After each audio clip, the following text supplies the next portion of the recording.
Your mind is not your brain. When you get that concept, it changes your life. It brings hope. That if you die, what's the difference between a dead person and an alive person? It's actually your mind. It makes the heart beat. If you didn't have a mind, your heart couldn't beat. It handles your mental aspects, your psychological aspects.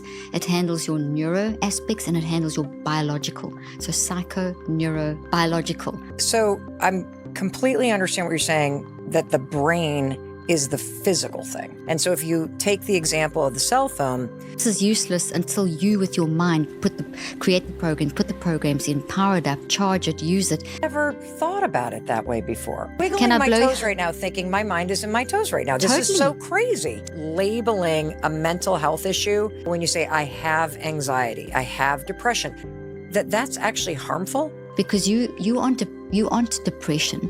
You are feeling depressed because of. You aren't PTSD. So we need to find the because of.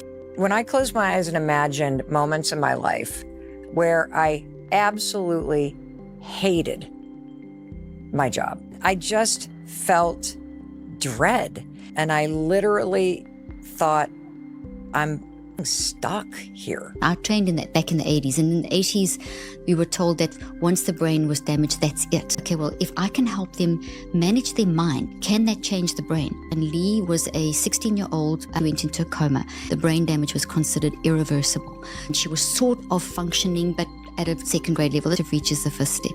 We're going to reconceptualize. We're going to look at this from another angle. What can we do about it now? She went on to get a university degree. How do we use your 5-step process, the neurocycle? The first thing is gather awareness. Then you say, where am I feeling this in my body? What's my perspective at the moment? I'm feeling nervous. Shoulders are tense, or your heart's beating fast, or you're sweating. It's going to be a lousy day. I can't handle this.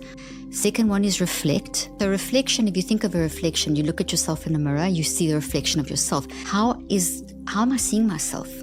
In relation to those 4 questions. Why am I seeing myself this way? Why? And you use the WH questions, the who, the what, the when, the where, the why. The third step is to write/mindstorm. So this is where it's good to get a blank piece of paper. Okay. Draw a circle in the middle. Draw a circle in the middle. Okay. Literally draw a circle in the middle. Recheck is the 4th step, and active reach is the 1st step.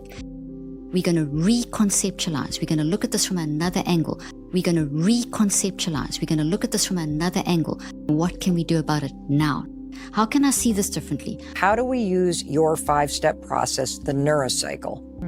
And that your mind is the 99% of who you are, and that you can change. You can't change your story, but you can change what it looks like inside of you, and therefore how it plays out into the future.